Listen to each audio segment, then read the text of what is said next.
I've literally just had the best bite of food I've had so far in London, and the place was absolutely empty.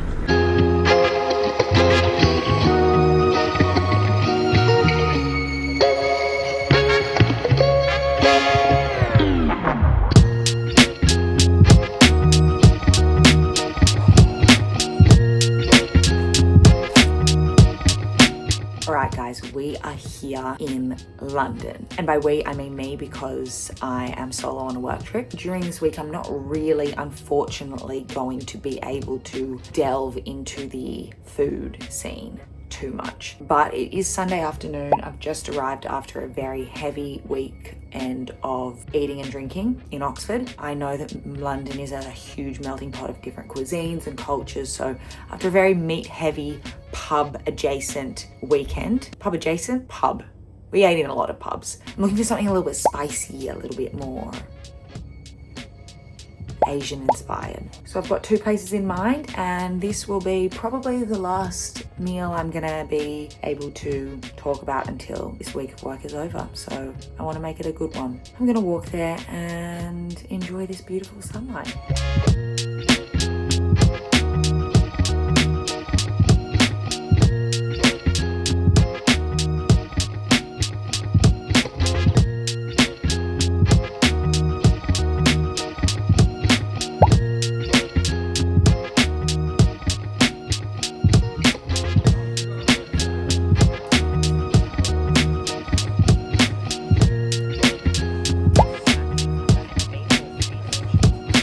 Kicking off with that cucumber was very good. I desperately needed some greens inside of me, and it had like beautiful Szechuan chili oil and a basil ranch. Take the girl out of the US, but I always find my way back to ranch. Very, very good and refreshing. A good way to whet the appetite. The pork bao with like peanut was good. I mean, it was delicious. I'm not usually a bao person. The bao itself is always very sweet, which it was in this case, and the pork was also sweet. But like, I mean, how could you not want it?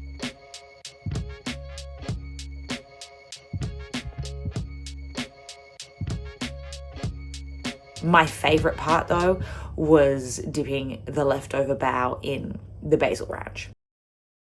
I mean, delicious. The pork to bao ratio a bit off, like the too much bao, too little pork, but good. And then the favorite has to be those lamb dumplings. Unctuous in like a sort of sesame, tahini, chili oil with white onion that really cut through the fattiness of the pork, but only a little bit so it's not like too overpowering the white onion.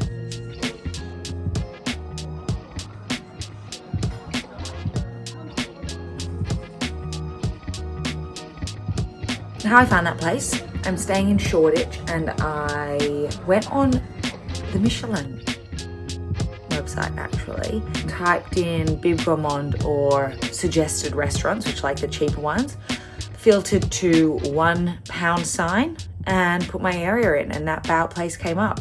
And Bib Gourmand is like good food at an affordable price, which I think it was good. It was like elevated Taiwanese. I think £1 sign is probably different on the Michelin site than what it is like in the real world, because still £30, which I think is quite expensive. Not as big as I expected, but all in all, yeah, really good. Shoreditch was vibing. I was like, don't you guys have work tomorrow?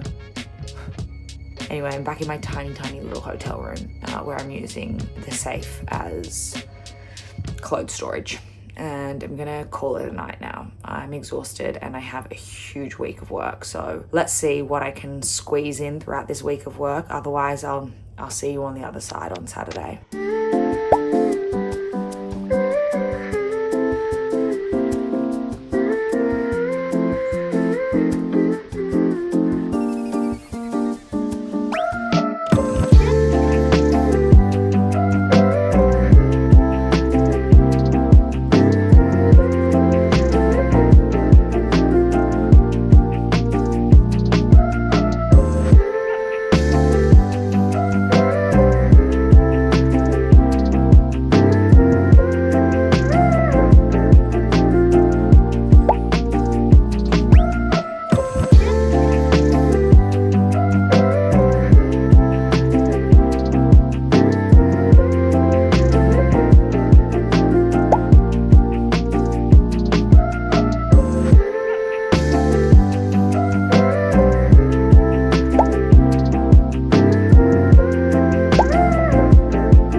Okay, you guys, it is Friday. The work formalities are almost done, and today I get to choose where I actually go myself for lunch. The place that I've chosen is a place called Logma, which I actually just walked past the other day when I was on my way to meet a colleague, and the branding got me. Anyway, I've done a little bit more research, and it sounds like one of the hottest new places in East London. It is Iranian Iraqi food started by a couple who, during their dating years, started entertaining their friends, cooking for them, and then made it more official with a supper club. And then I believe eventually their friends were like, guys, take this professional, see what the modern, more trendy Middle Eastern cuisine is like in London. Okay, devastating news. I thought I was being intelligent by going early, but the sandwiches don't start till 12 and it's 11:20. And I don't have my laptop. I've bricked my phone, so I don't have any apps. So wish me luck.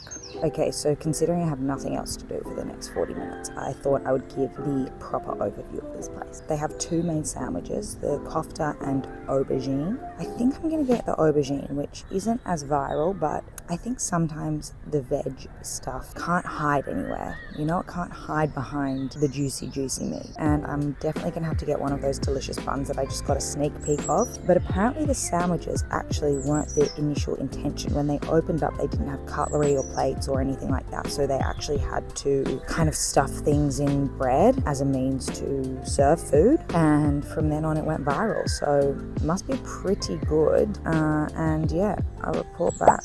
I'm so hungry.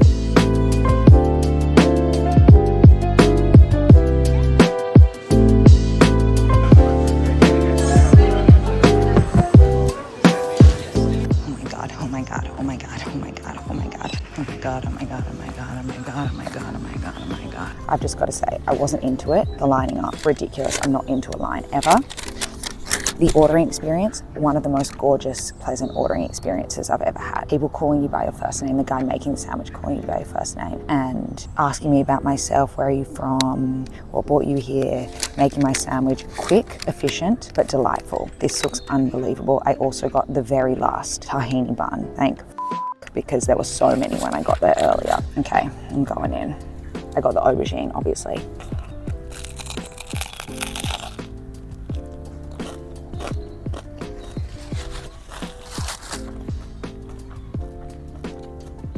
Delicious. There's nothing not to like. Bread is very, it's like a sourdough bun. It's very sourdoughy. It's really good.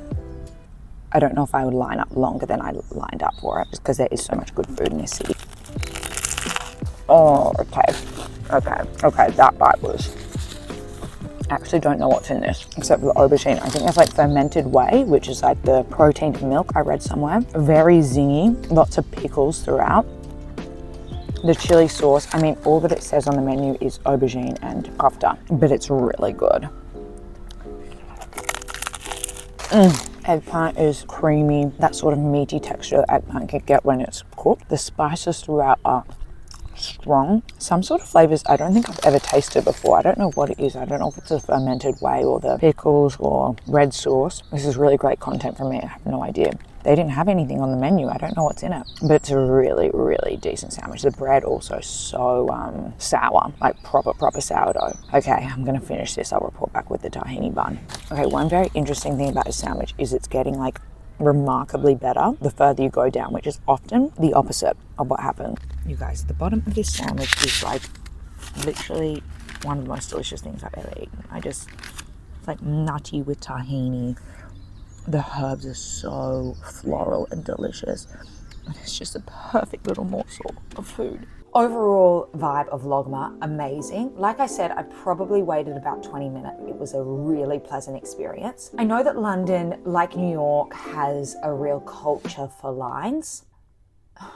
As does Austin. Like, there's places in Austin that people line up as well. I was there very early. I don't think I'm gonna wait like an hour for a sandwich. And to be honest, I think the owners would agree with me. Like, there are so many great places to eat in London, that just aren't as like Instagrammy, that I'm sure you'd get equally as good food. Not to take away from the food, because it was phenomenal, but I think tomorrow I will probably err on the side of like highly rated, less Instagrammy places so that I can compare the pair. That being said, I can now eat my tahini bun. So in Oxford, funnily enough, I had my first ever cardamom bun. Was leaps and bounds better than any cinnamon bun I've ever had. I don't really like cinnamon buns. I find them a bit nothing. Cardamom bun, delicious, not overly sweet. And I put this in like the same category as the cardamom bun. It's got like a similar sort of knotted thing. Delicious.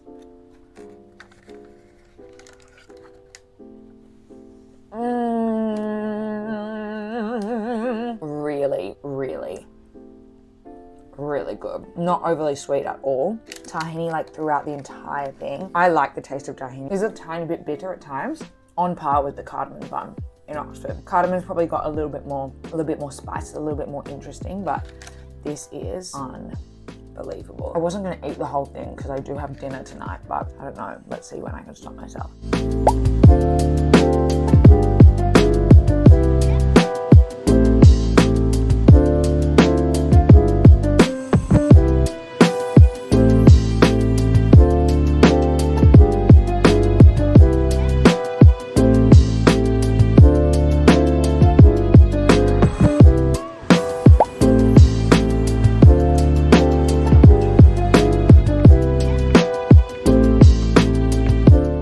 So you know when yesterday I was saying how like obviously the sandwich I had was really good, and in the grand scheme of things I didn't have to line up for that long, but there is so much good food in London that if you just look past the Instagrammy, buzzy, vibey, viral spots, you're very likely to be able to uncover some hidden gems. I don't know if I said exactly those words, but I said something along those lines. That is exactly what I did this morning. I had the best bite of food I've had in London so far, hands down, London and Oxford. Sorry to all the places I've gone, all delicious, but this was the perfect bite of food. So where I went was a place called Charista, or Charista, I think Charista, a Bangladeshi cafe, restaurant. I don't know if I would call it a cafe or restaurant. It didn't open till midday, which meant that I had a bit of time to go around all of the touristy spots. I went to the bagel bake place. I looked at the lines. I looked at the rainbow colored bagels. I looked at the salt beef. I considered, do I get it? Do I do it? I thought, you know what? You can all find a review of bagel bake on YouTube or Instagram, whatever. If you're interested in what I think about bagels, you can go watch my New York video. Did a little walk around. I don't know how I found it. I don't know what the criteria was, but it looks like it's been open for 4 years plus. I found a review from 4 years ago. It has about 250 reviews on Google. It's 4.8 stars. The photos looked good. The reviews were very high. And I wanted some authentic Bangladeshi food. I rocked up at about 12:05. Whole place was completely empty. I had to sort of call to the back of the restaurant, like there was literally no one there, to let them know I was present on the grounds. Elevated street food. It had biryani, interesting snacks that I'd actually never heard of. There was some sort of fruit thing with like a garlicky chili sauce, different types of chai. I ordered the samosa chaat and the guru chai. For those of you who do not know much about Bangladeshi and Indian food, there's a lot of crossover. Samosa chaat. Samosa, spiced chickpeas, yogurt, usually a little sweetened, tamarind chutney, pomegranates, maybe another type of green chutney, fried wheat, so it's like little crispy bits. And what to expect in this bite of food is a perfect balance. Warm from the samosa, cold from the yogurt, from the chickpeas, from pretty much everything else. Sweet from the tamarind and the yogurt, spicy from something in there, I think the chickpeas, tangy from the tamarind, like quite a lot of tangy acidiness, salty, obviously. It was one of the best bites of food I've had in such a long time. And I don't know if it's because I had like low expectations, because honestly, this place was completely empty. I was like, I'm taking a punt here. Not on the river. It was so delicious. It was so good. I want to go back and try all of their different dishes, because like if the standard is that high, It was just unbelievable. The chai was also very good, and the server, very sweet, said, we've done a medium sweetness. If you need more sweetener, please let us know. I did not. The chai that I got, guru chai, is like tea with date molasses, so sweetened with like date molasses. So it was very sweet. And what I want to reiterate is like the viral sandwich yesterday was amazing. The experience was divine. But do yourself a favor and just like spend an extra 5 minutes searching more places on Google, read a few reviews, go to places that maybe don't have as many reviews, because they're often places that do need like more people coming through the door, even if their food is really, really good. Like high stars on Google and low number of reviews. Anyway, this evening, I'm off to the Devonshire, so we're back on the viral train. This is a very popular pub. The Top Jaw boys have raved about it, who I do low-key love. My friend has organised it. She lives in London, so we're going there for a nice early dinner, and then we're on to Ronnie Scott's, the jazz bar. I'll probably be doing less footage of myself eating, because that's embarrassing, but I am excited.